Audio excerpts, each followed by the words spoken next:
This is the new Sony ZV-E10 Mark II, their new APS-C interchangeable lens option in their vlogging lineup, which uses the same sensor as the fantastic FX30 and A6700, but brings it to this simplified body style designed primarily for entry-level video work.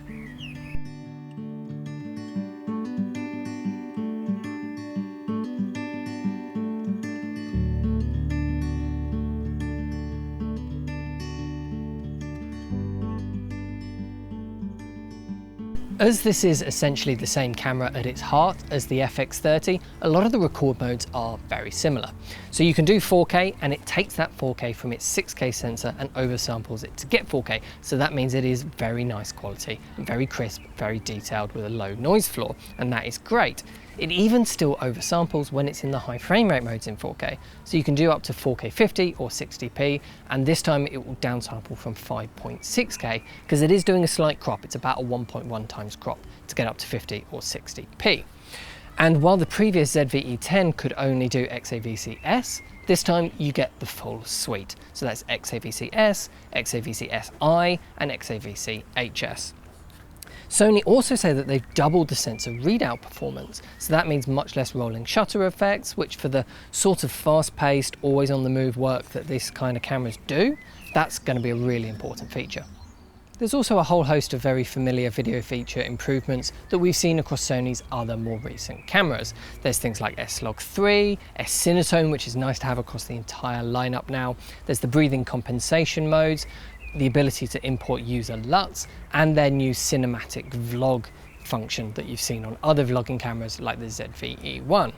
There are some things that are brand new though.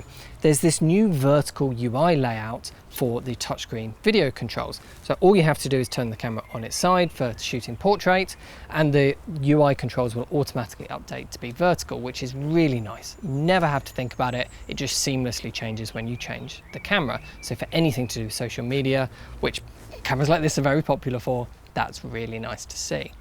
There's also the ability to create time lapses in camera. Now this is on lots of cameras. This isn't unique to this by any stretch of the imagination, and it's a little bit limited in terms of the amount of options that it gives you. But when you're doing travel, fast-paced things, syncing those across to your phone for immediate sharing, it is great to be able to do simple time lapses in camera and not have to worry about putting onto a computer and spending ages compiling them after you finish shooting. We've also seen a big improvement to the live streaming functionality.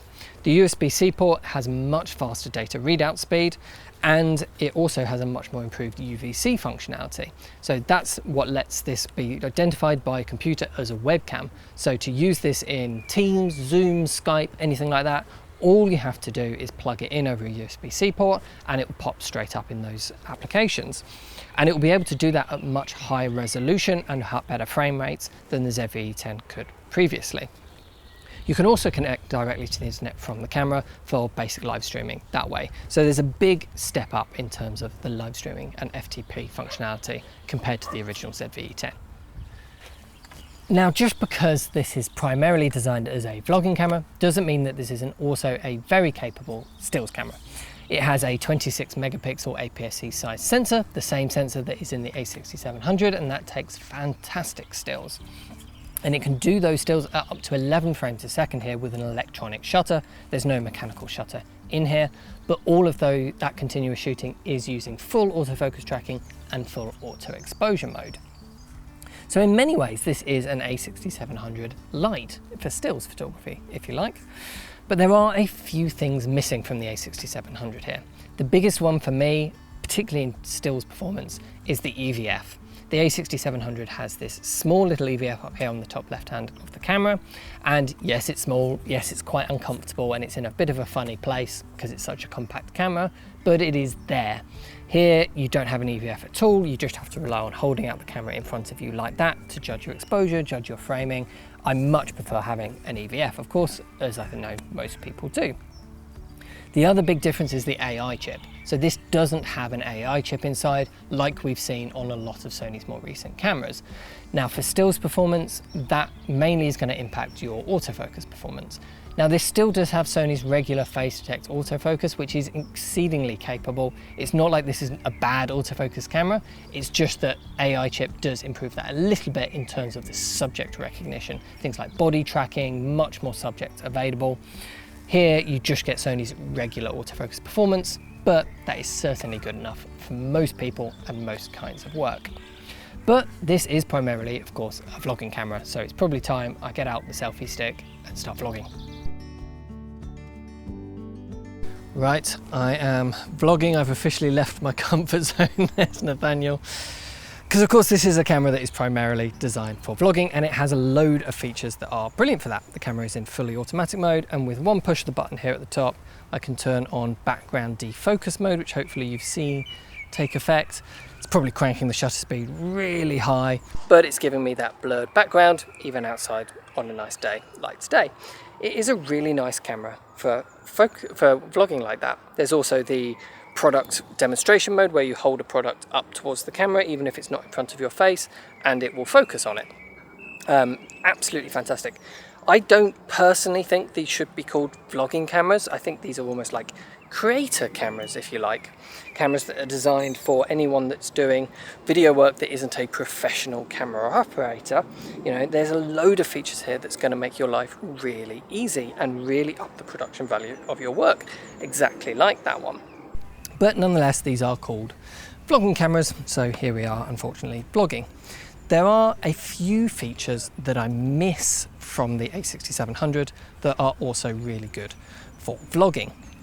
Things like the AI chip that gives you their automatic tracking mode and automatic framing compensation, and the subject tracking, of course, in autofocus, which we've already talked about, but also the stabilization. The A6700 has a stabilized sensor. This does not, and that I definitely miss when walking, talking, vlogging like this. Not that I do it very often, as you can probably tell. But in here you have to rely on lens stabilization, which is what we're doing now, or of course the active trap mode stabilization, where it will use a little crop in and digitally stabilize your footage. Overall though, this is a camera that is very, very useful and makes your life very easy when you're vlogging and filming yourself like this. That is definitely what Sony had in mind when they were designing this camera. So let's talk a little bit about the physical design of the camera. It is very small and light. It's only 295 grams. Now that is the same weight as the original ZV-E10, but it is 100 grams lighter than the ZV-E1, the full frame vlogging camera. And that makes a massive difference for the kind of work that you're going to be using this as. You know, it's a vlogging camera. You're going to be having it in your hands all day. You're probably going to be holding it outstretched like that. 100 grams goes a long way, not to mention the size difference in lenses between full frame lenses and APS-C lenses. Because this is an APS-C sensor, ZV-E1 is a full frame sensor. So as a complete package, this is going to be a much more portable camera than the ZV-E1, which is nice. It uses the larger Z battery now, so you get 130 minutes of video compared to 80 minutes on the original ZV-E10. And the overall design is very well thought out. Tripod screw right in the middle, battery door nowhere near that tripod screw, card door over on the side. You get a micro HDMI and a headphone socket, as well as a mic in port and the USB-C port, of course. On the top is the MI shoe, and Sony do a whole bunch of accessories, particularly audio ones, that are really useful with that MI shoe. But even if you don't want to use any of those, you still get really good built-in microphones, because this is a 3-capsule built-in microphone up here on the top, and they have this lovely wind protection accessory, slots right into the hot shoe and just protects against wind noise when you're out and about. So this is the new kit lens. It's the 16 to 50 millimeter f3.5 to 5.6 Mark II. It's essentially the same lens as previously. It's nice and compact. It extends when you turn the camera on and retracts when you turn the camera back off again. Really great to travel with. It's not fantastic quality. It's not a fast aperture or anything like that, but it is really handy to have with you, and you're actually going to take it with you because it's so small. Essentially, this Mark II version is a technology update over the first generation. The big thing is that it now adds image stabilization. This is a stabilized lens, which makes a huge difference with this camera because, of course, this camera doesn't have a stabilized sensor. So having it in the lens is really important. Sony also say there's a big difference to the autofocus. It now shouldn't drop focus as you're zooming in and out, and it should be able to handle much higher frame rates. So they say it can continuously autofocus up to 120 frames a second. So better autofocus, still really nice and small and travel worthy, and it now has image stabilization. So overall, I definitely think I'd recommend people to get the kit lens if you're getting this camera. So I think you'll be able to split the people that are interested in this camera into two camps. First camp is the people that, well, after this is a vlogging camera, or maybe an entry-level video camera might be a better way of thinking about it. And I think for those types of people, this is a fantastic choice. It's without a doubt the best vlogging camera I think that Sony have made so far. Yes, there's the ZV-E1, but this is nearly there in terms of image quality, and because of its smaller sensor, it is able to use much more affordable lenses. It's much more affordable in the first place, and those lenses are much smaller. So I think for the average user, this could well be a better choice. And then there's the whole other camp of people that I think could be interested in this, and that's people that are looking for a more affordable alternative to the A6700 or the FX30, because this is half the price of the FX30, which is a very popular video camera. And it has the same sensor, has very similar record modes, very similar image quality. It just has a very different UI. It's much more scaled back compared to that camera that is designed for high-end video work. This one is designed for more entry-level video work, but if that could work for you, this could save you a lot of money. So I do think could be a compelling choice there for some people.